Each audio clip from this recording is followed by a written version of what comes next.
Hello दोस्तों, मेरा नाम है सचिन यादव। आप सभी का स्वागत है अन्नो कोचिंग क्लासेज में। तो दोस्तों, चैनल को ज़्यादा से ज़्यादा शेयर करें, लाइक करें और सब्सक्राइब करें। आज हम पढ़ेंगे दोस्तों अम्ल और क्षार की लुईस संकल्पना। क्या पढ़ेंगे दोस्तों? आज हम अम्ल, क्षार और की लुईस संकल्पना। चलो दोस्तों, अम्ल और क्षार की लुईस संकल्पना किसने दी थी? लुईस नामक वैज्ञानिक ने। लुईस नामक वैज्ञानिक कब दी थी? सन 1923 ईस्वी में लुईस नामक वैज्ञानिक ने यह संकल्पना दी। इन्होंने बताया था कि वे पदार्थ जो इलेक्ट्रॉन क्या करते हैं, ग्रहण करते, वो क्या कहलाते हैं? अम्ल कहलाते हैं। लुईस ने क्या बताया कि वे पदार्थ जो इलेक्ट्रॉन क्या करते हैं, ग्रहण करते, वो क्या कहलाते हैं? अम्ल कहलाते हैं। और वे पदार्थ जो इलेक्ट्रॉन क्या करते हैं, त्यागते हैं, वो क्या कहलाते हैं? क्षार कहलाते हैं। लुईस ने बताया था कि वे पदार्थ जो इलेक्ट्रॉन क्या करते हैं, त्यागते, वो क्या कहलाते हैं? क्षार कहलाते हैं। चलो तो देखते हैं। सन 1923 ईस्वी में लुईस नामक वैज्ञानिक ने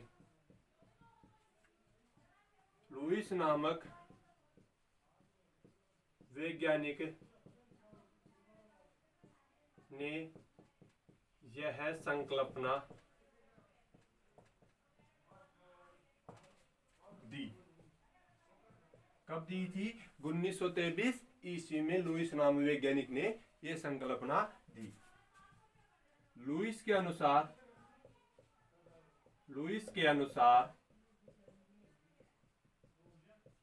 वे पदार्थ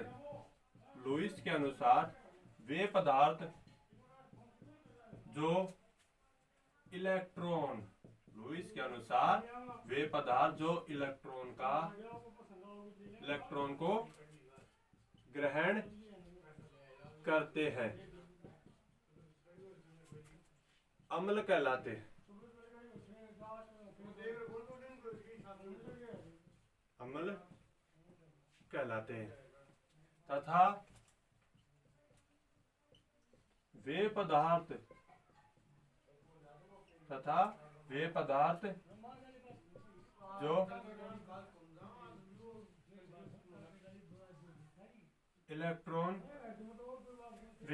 जो इलेक्ट्रॉन को त्यागते हैं, क्षार कहलाते हैं।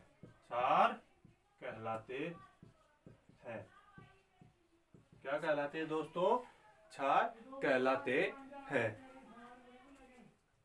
एग्जाम्पल BF3, ये क्या है? अपना अम्ल है। क्या है ये? अम्ल। NH3, ये क्या है? क्षार है। ये क्या है दोस्तों? क्षार है। एग्जाम्पल हो गया BF3 क्या हो गया? अम्ल हो गया। NH3 क्या हो गया? क्षार हो गया। ये तो क्या बताई थी? क्षार की। और दूसरी परिभाषा क्या बताई थी? लुईस अम्ल और लुईस क्षार की परिभाषा। किसकी परिभाषा बताई थी? और लुईस अम्ल और लुईस क्षार की। तो साधारणतः क्या हो गया? लुईस के अनुसार लुईस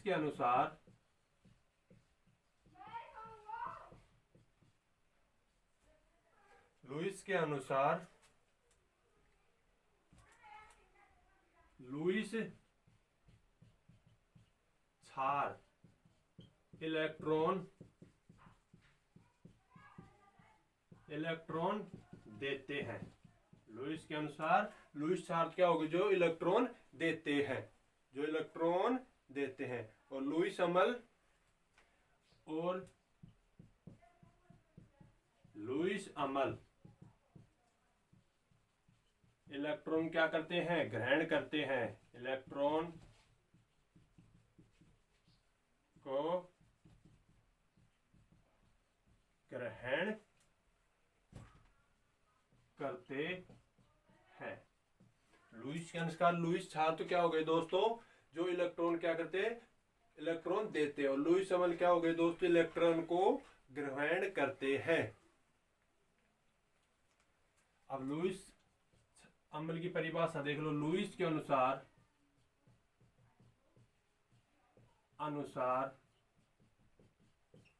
इलेक्ट्रॉन किसकी? इलेक्ट्रॉन की कमी वाले यौगिक लुईस ने क्या बताया कि वे यौगिक जो इलेक्ट्रॉन की कमी से क्या बन, वे पदार्थ जो इलेक्ट्रॉन की क्या उसमें कमी हो वाले यौगिक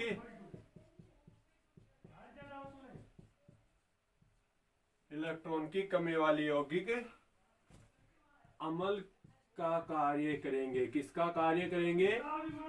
अम्ल का कार्य करेंगे। किसका कार्य करेंगे? अम्ल का कार्य करेंगे। किसका काम करेंगे दोस्तों? अम्ल का कार्य। जिन्हें क्या कहेंगे हम? जिन्हें लुईस अम्ल कहते हैं। क्या कहते हैं दोस्तों? लुईस अम्ल कहते हैं। क्या कहते हैं? लुईस अम्ल कहते हैं। लुईस अम्ल किसे बोलेंगे दोस्तों? इलेक्ट्रॉन की कमी वाली यौगिक किसका कार्य करते हैं? अम्ल का कार्य करते हैं। जिन्हें क्या बोलेंगे हम? लुईस अम्ल। या इसकी दूसरी परिभाषा देख लो, या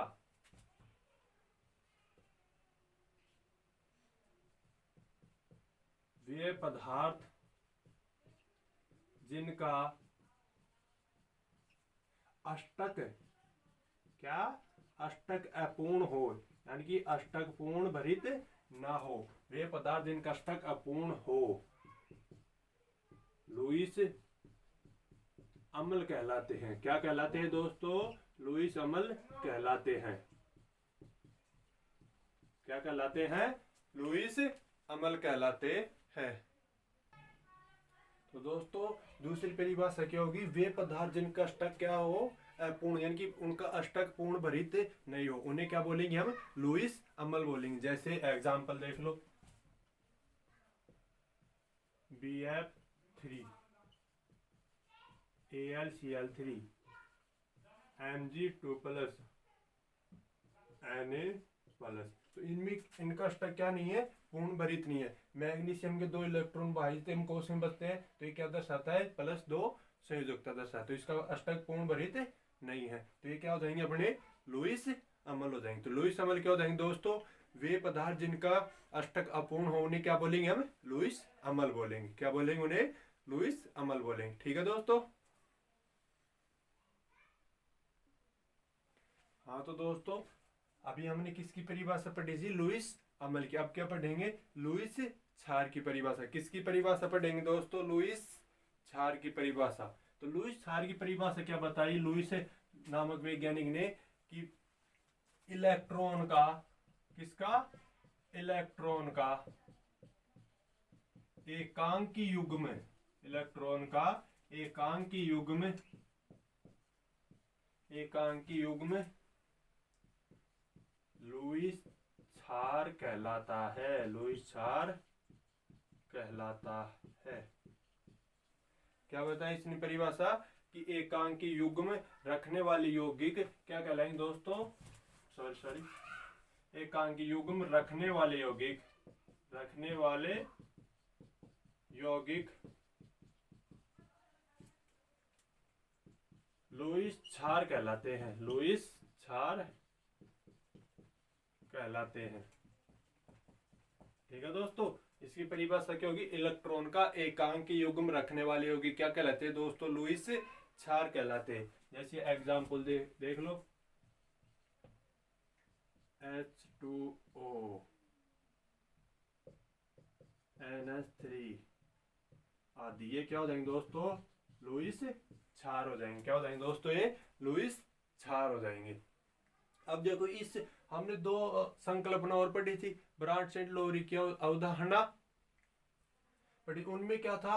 वो अम्ल और क्षारों, उन अम्ल और क्षारों को नहीं समझा सकी थी दोनों अवधारणा, जिनमें क्या नहीं थे? H+ आयन और OH- आयन उपस्थित नहीं थे, उनको बारे में नहीं समझा। लेकिन ये संकल्पना अम्ल क्षार की लुईस संकल्पना, ये उन अम्ल क्षारों को भी व्याख्या कर सका या समझा सका जिनमें H+ और OH- आयन उपस्थित नहीं हो।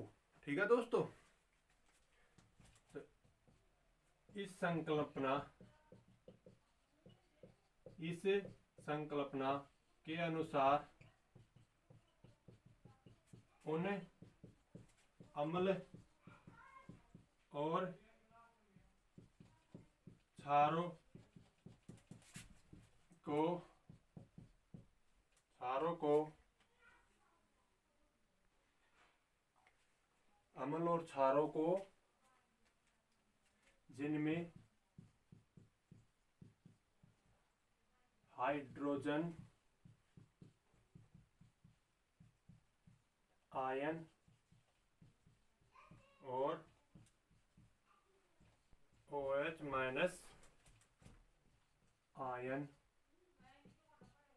उपस्थित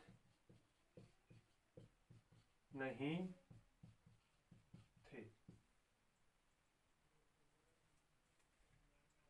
उनकी भी व्याख्या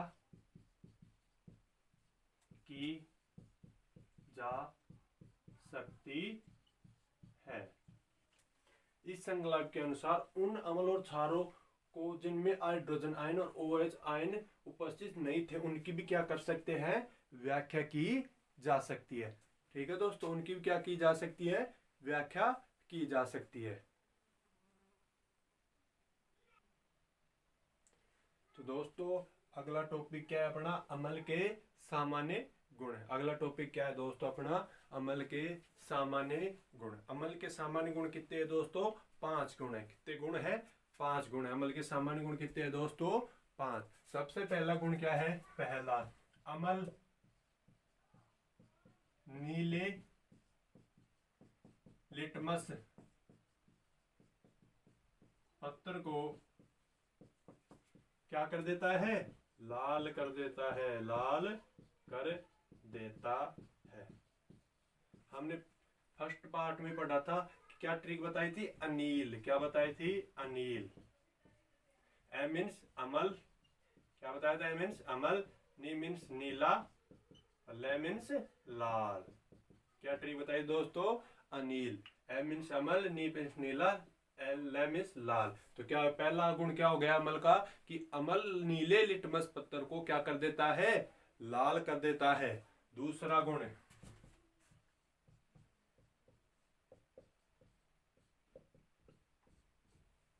जब अमल की क्रिया, किसकी, जब अमल की क्रिया धातु से कराते हैं, जब अमल की क्रिया धातु से कराते हैं तो क्या निकलती है, H2 गैस निकलती है। क्या निकलती है, H2 गैस निकलती है। और साथ ही क्या बढ़ता है, लवण बढ़ता है। इसी कारण ही अम्लीय पदार्थों को किसमें नहीं रखा जाता, धातु के बर्तनों में, धातु से बने पदार्थों के बर्तनों में नहीं रखा जाता। ठीक है दोस्त, क्योंकि उनमें रखेंगे तो अम्ल धातु से क्रिया करके क्या बना लेगा, लवण और हाइड्रोजन गैस बना लेगा, H2 गैस बना लेगा। ठीक है दोस्तों, तो अम्ल की क्रिया, अम्ल की क्रिया धातु से कराने पर लवण व H2 गैस बनती है। कौन सी गैस बनती है दोस्तों, H2 गैस। इसी कारण ही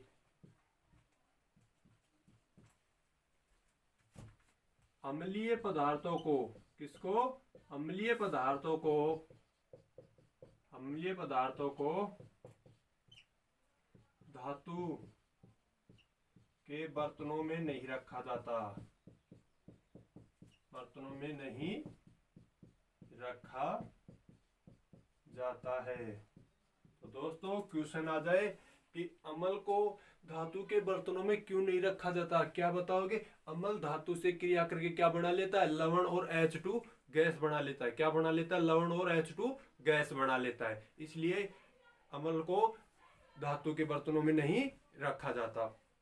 तो क्रिया क्या बनेगी, अम्ल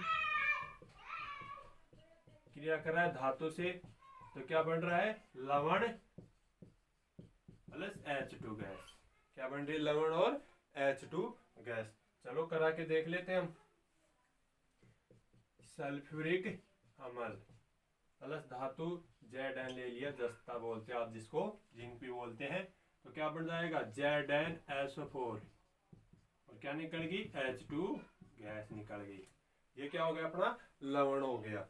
तो ठीक है दोस्तों, जब अम्ल की क्रिया धातु से कराते हैं तो क्या बनता है, लवण और H2 गैस बनता है। क्या बनता है, लवण और H2। इसी कारण ही अम्लीय पदार्थों को धातु के बर्तनों में नहीं रखा जाता। ठीक है दोस्तों, तीसरा गुण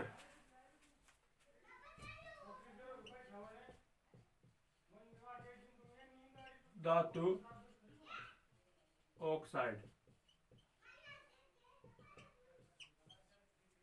अम्ल की क्रिया धातु ऑक्साइड से कराएंगे। अब पहले किससे करा रहे थे, धातु से, अब किससे कराएंगे, धातु ऑक्साइड से कराएंगे। किससे कराएंगे, धातु ऑक्साइड से।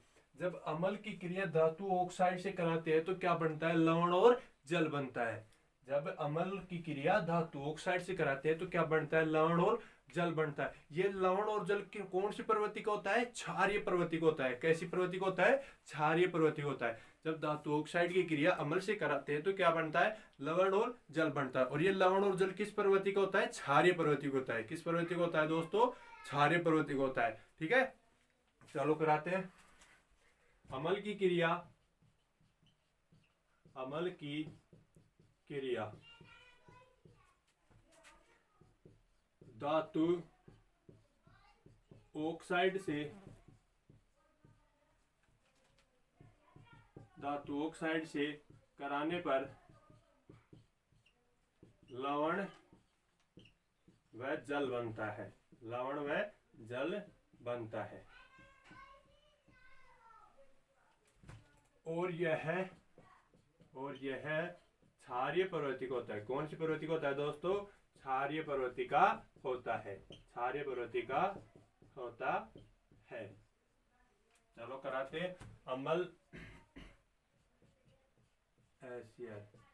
धातु ऑक्साइड CuO दो ले लेंगे तो क्या बन जाएगा दोस्तों, CuCl2 प्लस H2O। ये तो क्या हो गया अपना जल रे, क्या बन गया, लवण बन गया। ये कौन सी प्रवृत्ति का हो जाएगा दोस्तों, क्षारीय प्रवृत्ति का। कौन सी प्रवृत्ति का हो जाएगा, क्षारीय प्रवृत्ति का। ठीक है दोस्तों, जब अम्ल की क्रिया धातु ऑक्साइड से कराते हैं तो क्या बनता है, लवण और जल बनता है। और ये लवण और जल कौन सी प्रवृत्ति का होता है दोस्तों, क्षारीय प्रवृत्ति का होता है। कौन सी प्रवृत्ति का होता है, क्षारीय प्रवृत्ति का होता है। ठीक है दोस्तों,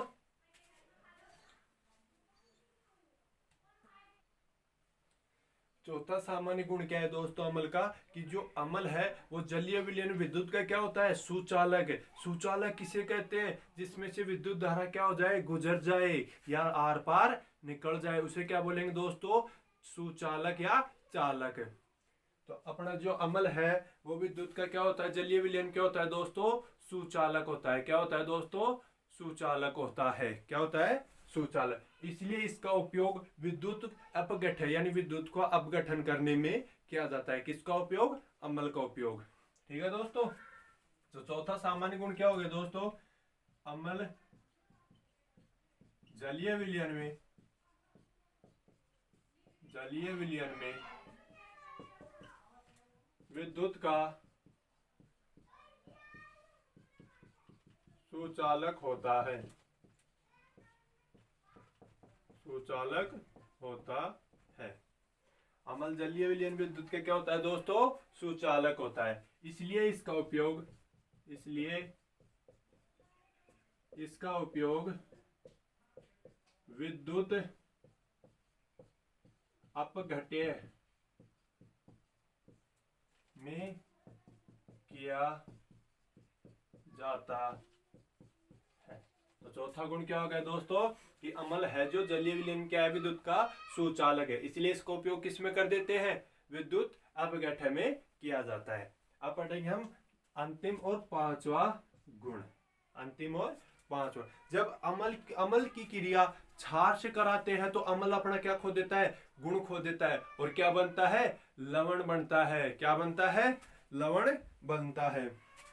चलो पांचवा क्या है अपना, अम्ल की क्रिया क्षार से कराने पर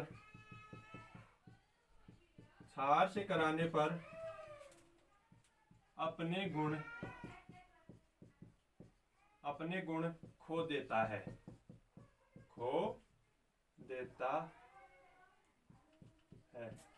और लवण व जल बनता है। लवण व जल बनता है। तो दोस्तों अम्ल की क्रिया क्षार से कराने पर क्या होता है, वो अपना गुण खो देता है और क्या बनता है, लवण और जल बनता है। क्या बनता है, लवण और जल। HCl NaOH क्रिया कराएं क्या बनेगा, NaCl सोडियम क्लोराइड और क्या बनेगा दोस्तों, H2O जल। तो क्या हो जाएगा यहाँ पे अपना जो अम्ल है हाइड्रोन क्लोरिक अम्ल, जो क्या होता है अपना गुण खो देगा। बन क्या रहा है, लवण और जल बनता है। क्या बनता है दोस्तों, लवण और जल बनता है। तो दोस्तों पांचवा गुण क्या था कि अम्ल की क्रिया क्षार से कराते हैं। अम्ल की क्रिया क्षार से कराते हैं तो अपना क्या खो देता है, गुण खो देता है। क्या खो देता है दोस्तों, गुण खो देता है। और क्या बनता है, लवण और जल बनता है। क्या बनता है दोस्तों, लवण और जल बनता है। ठीक है दोस्तों। तो हाँ तो दोस्तों अगला टॉपिक क्या है अपना, अम्ल के उपयोग। अगला टॉपिक क्या है अपना, अम्ल के उपयोग। सबसे पहले पढ़ें हम खनिज अम्ल। क्वेश्चन आ जाए खनिज अम्ल किसे कहते हैं, खनिज अम्लों के नाम बताओ। क्या क्वेश्चन आ जाए कि खनिज अम्लों के नाम बताओ। तो खनिज अम्ल सबसे पहला उपयोग क्या है इसका, खनिज अम्ल। देखो खनिज अम्ल किसे कहेंगे हम, खनिज अम्ल, खनिज अम्ल।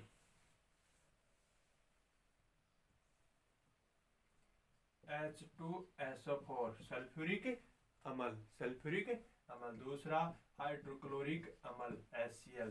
तीसरा HNO3। ये क्या है अपने खनिज अम्ल। H2SO4 HCl HNO3 को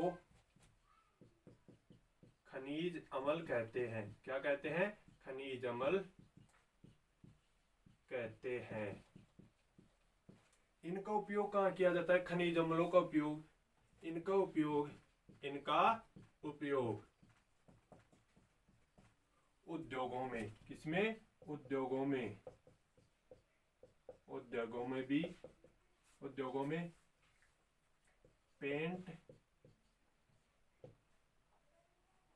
उर्वरक और औषधि बनाने में, और औषधि बनाने में किया जाता है, बनाने में किया जाता है। तो खनिज अम्लों का उपयोग क्वेश्चन आ जाए, खनिज अम्लों का उपयोग किस में किया जाता है, उद्योगों में भी। क्या, पेंट उर्वरक औषधि आदि के रूप में किसका उपयोग किया जाता है दोस्तों, खनिज अम्लों का उपयोग किया जाता है। ये तो पहला उपयोग हो गया कि खनिज अम्ल। पहले तो ये हो गया खनिज अम्ल किसे कहते हैं, क्वेश्चन आ जाए तो क्या होगा, H2SO4 HCl HNO3 को क्या कहते हैं, हम खनिज अम्ल कहते हैं। खनिज अम्ल का उपयोग क्या होता है कि उद्योगों में पेंट, औषधि और उर्वरक बनाने में इनका काम में लिया जाता है, उपयोग किया जाता है। दूसरा कार्बनिक अम्ल। कार्बनिक अम्ल,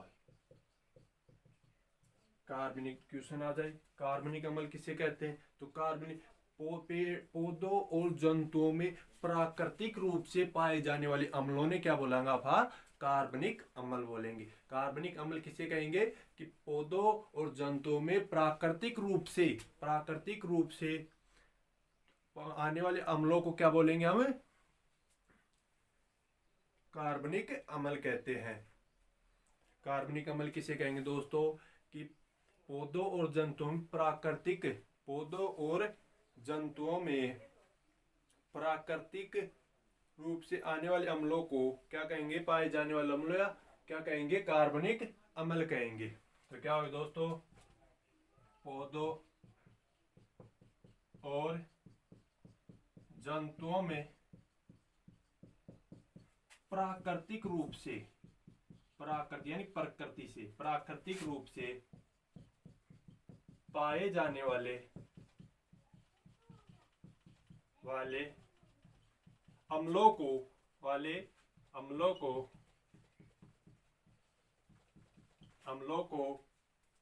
कार्बनिक अम्ल कहते हैं। कार्बनिक अम्ल कहते हैं। जैसे एसिटिक अम्ल, एसिटिक अम्ल, टार्ट्रिक अम्ल, टार्ट्रिक अम्ल आदि। इनको क्या बोलेंगे दोस्तों हम? कार्बनिक अम्ल। कार्बनिक अम्ल क्या बोला दोस्तों कि पौधों और जंतुओं में प्राकृतिक रूप से पाए जाने वाले अम्लों को क्या कहेंगे? प्राकृतिक अम्ल कहेंगे। जैसे एसिटिक अम्ल, टार्टरिक अम्ल। ठीक है दोस्तों, ये होगा दूसरा उपयोग। अब हम पढ़ेंगे तीसरा उपयोग। तीसरा नाइट्रिक अम्ल। नाइट्रिक अम्ल, नाइट्रिक अम्ल का उपयोग। किसका उपयोग पढ़ेंगे दोस्तों? नाइट्रिक अम्ल का उपयोग उर्वरक है। क्या? उर्वरक बनाने व चांदी, सोना को साफ करने में किया जाता है। किया जाता है। तो दोस्तों नाइट्रिक अम्ल का उपयोग किस में करेंगे? उर्वरक बनाने और चांदी और सोने को साफ रखने में। नाइट्रिक अम्ल का उपयोग किस में करेंगे दोस्तों? एक तो उर्वरक बनाने में, दूसरा जो अपनी सोना और चांदी की आभूषण रहते हैं उनको साफ करने में किसका उपयोग किया जाता है दोस्तों? नाइट्रिक अम्ल का उपयोग किया जाता है। किसका उपयोग किया जाता है दोस्तों? नाइट्रिक अम्ल का उपयोग किया जाता है। तो दोस्तों एक मिनट इसको साफ कर देते हैं।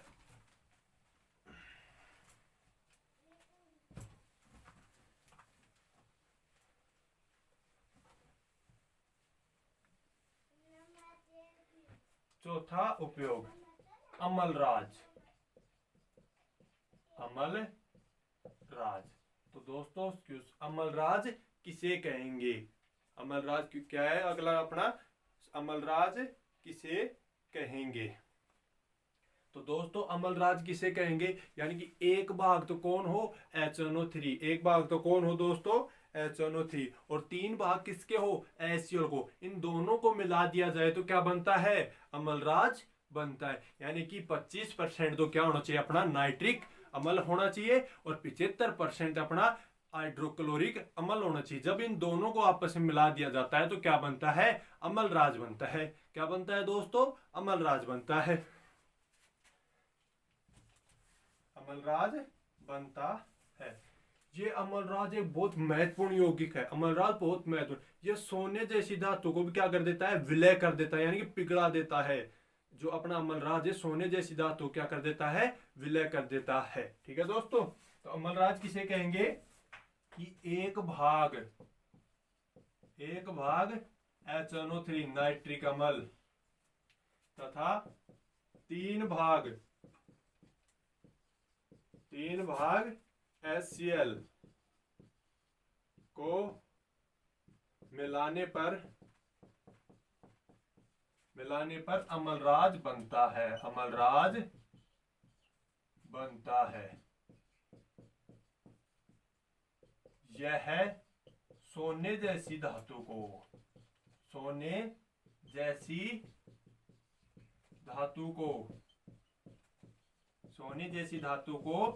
विलय कर देता है। सोने जैसी धातु को विलय कर देता है। ये सोने जैसी धातु क्या कर देता है दोस्तों? विलय कर देता है। अगला 5वां उपयोग।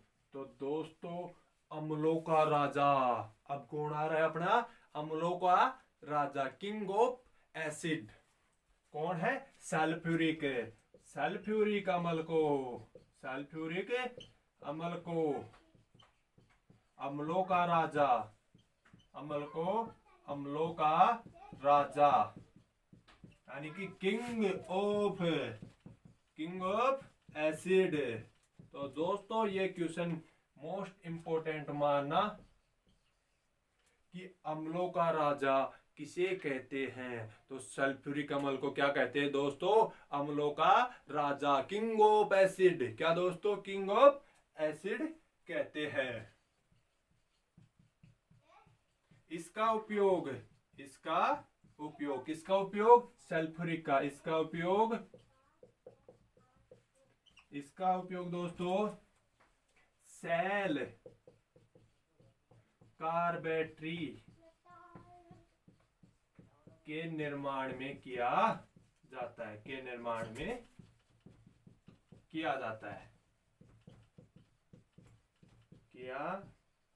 है। तो दोस्तों अम्लों का राजा कौन हो गया? सल्फ्यूरिक अम्ल, किंग ऑफ एसिड सल्फ्यूरिक अम्ल। ठीक है दोस्तों। तो दोस्तों वीडियो अच्छा लगे तो लाइक करें, शेयर करें, कमेंट अवश्य करके बताएं कि वीडियो आपको कैसा लगे। ठीक है दोस्तों, जय हिंद।